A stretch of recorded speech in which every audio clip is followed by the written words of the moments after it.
Surprising news of the day on Monday happened during the show.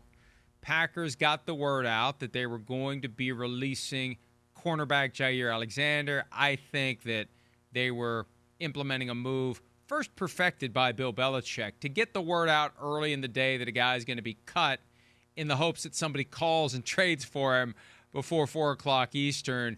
That didn't happen. Maybe the call came, but they weren't able to get a deal done. If there was even any effort to do so yesterday, Jaire Alexander was released by the Packers. Devin, let me get your thoughts. What was your immediate reaction when you heard that the Packers were just moving on from this guy who had been, when healthy, one of the best cover corners in the NFL? Yeah, I'm a Jaire Alexander fan, but I expected it. I think whenever you hear a team is supposedly trying to trade a guy, and after time goes by and you don't trade him, it's hard to just welcome him back on the team. And I think if you follow Jaire Alexander at all in his career, you really wouldn't assume he's the guy that you're going to say, hey, we're trying to trade you, and then think he's going to come back in smoothly into the fold and just go. He just doesn't come across as that type of person. So it just felt like once time that went by and they didn't trade him, and especially because he's been hurt a good amount these last 2 years, I think it's hard to trade guys that, especially of his level of play, so that you're making a certain amount of money and now you've been hurt and teams don't fully know all of the injury history of, how bad is the injury? Are we expecting the injuries to still show up? It's hard to trade that. But it got to the point where you knew he wasn't going to be on their team. And now I think for him, what you love is as you get older, and he's not an old corner yet, but as you get older and you get to play some years and you become a free agent at this time, you've made some money, you're still out there to make some more money, but you get to pick a team where now you're going to want to play there, and there's going to be an incentive of this team's good. Like, I'm coming here to try to be another piece to go out there and win football games and compete for a championship. And I think he's the type of guy that if added to the right roster, he brings a certain energy, level of play that if he's out there on the field, he makes your defense a lot better. He's not just a guy, like he improves your defense a lot if he can go out there and be healthy. He had missed 20 games combined over the past 2 seasons, and with a non-guaranteed salary of $16.15 million for 2025, nobody wanted to touch that. Now, if he's healthy and you know you're going to get him for 17 games, that's a bargain. You just don't know what you're going to get. And I think whatever he ends up doing by way of a contract, it's going to have playtime incentives. It's going to have per-game active roster bonuses. It's going to have ways to protect his new team against him not being able to play, and also to reward him based upon his ability to suit up and play each and every week. Here's Mark Murphy, the outgoing CEO of the Green Bay Packers. He'll be retiring at the end of July, commenting yesterday on the decision to move on from Jaire Alexander. He's been a great player for us. Obviously, elite talent, and unfortunately, just injured a lot. And it's kind of, unfortunately, that's a big part of our game. Keyshawn Nixon, what a great story. He's undrafted, he's an all-pro returner, and and the reality is, for like the last 4 years, Jaire's about half of the games he's been able to play. So, kind of we've been used to it. There's a certain relaxed candor for a guy who's on his way out, who can just say whatever he wants to say. Because, like, I don't know that it makes sense to give Jaire Alexander any motivation, and he'll probably find some in that. But also the hidden message, the reality. He's a great player, yeah, but he can't stay healthy. So now the challenge for Jaire Alexander is simple. You got to stay healthy. But when he is healthy, he's a great player. And I really do think that he's going to be very interested, as Brett Favre was and as Aaron Rodgers may have been earlier this year. When the Packers move on from you, you want to stick it to the Packers twice a year. So Lions, Vikings, and Bears would seem to be, for me, the guess as to where Alexander is going to make his initial examination and exploration as to whether or not that's where he could land next. And I look at the Vikings and the Lions of a team where the Lions had Carlton Davis there. He's now in New England.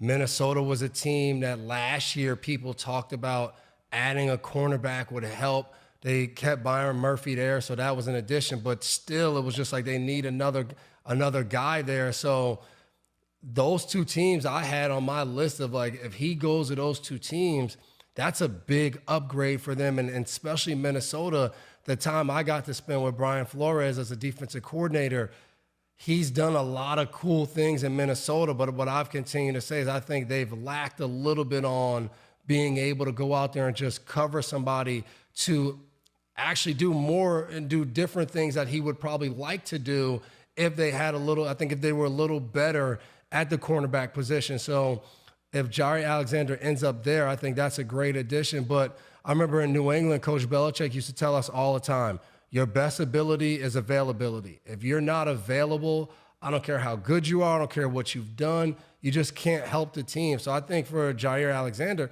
this is a big offseason. Like, yeah, you're getting traded, Green Bay, Mark Murphy said this and that. Like, you better make sure whatever you need to do in this offseason, maybe it's a little bit different than what you've been doing in the past.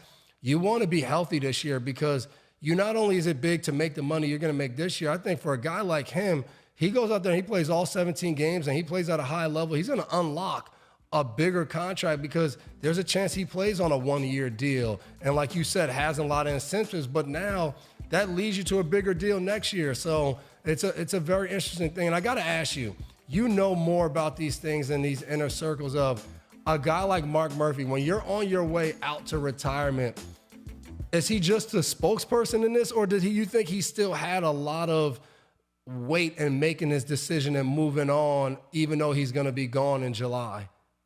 I think that probably at this point it's going to be Brian Gutekunst making the call, the general manager of the team, with input from head coach Matt LaFleur. And look, they're not going to come out and be as candid as we would like them to be. Nobody ever is with something like this. But there's been a weird vibe that Jaire Alexander has been a pain in their butt for a while. Remember when he went out when he wasn't a captain for a game against the Panthers and almost screwed up the decision after they won the coin toss? We want to play defense. Oh, you mean you want to defer your option? If the referee hadn't helped him out, they would have kicked off twice in that game. He got suspended for one game for conduct detrimental to the team because of that. And on the surface, it's like, that doesn't seem like enough to suspend the guy. That means it probably was the last straw of a lot of other stuff they were dealing with. And there's just been that lingering vibe that, he's just more trouble than he's worth. That's the Packers' opinion. Clearly, they wouldn't have cut him if they didn't think he was more trouble than he's worth. He's not worth what they've invested. They're not getting their return on the investment. That's the reality of these contracts, folks. This is a prime example of why I say these are not two-way contracts. The team can rip it up whenever it wants. If the team thinks the guy isn't living up to the non-guaranteed pay in the out years, he's gone. If the player thinks I'm playing better than the non-guaranteed pay in the out years, tough crap. Nothing you can do about it. You can't rip it up. You can't leave. You're stuck. So the Packers were able to avoid the $16.5 million this year. I think it was $18 million and change next year, and they move on from Jaire Alexander because they just decided at the end of the day, where he is right now, it's not worth the investment. And there was no team out there that was willing to take on the balance of his contract and give the Packers anything of value. So whatever he gets on the open market, now they may have a way to pretty it up to make it look almost as good as what he was going to make this year, but he's not going to get the same kind of money he would have gotten the next 2 years from the Packers because the Packers decided he's just not worth it. And again, it's unfortunate because the players don't have that value when they turn out to be, that option when they turn out to be a much greater value than the contract would suggest. So, yeah, it just feels like to me this was a natural thing that flowed from the top football person, and Murphy was just kind of the spokesperson that they probably wish the WBAY reporter didn't track him down, and they probably wish he didn't say anything at all.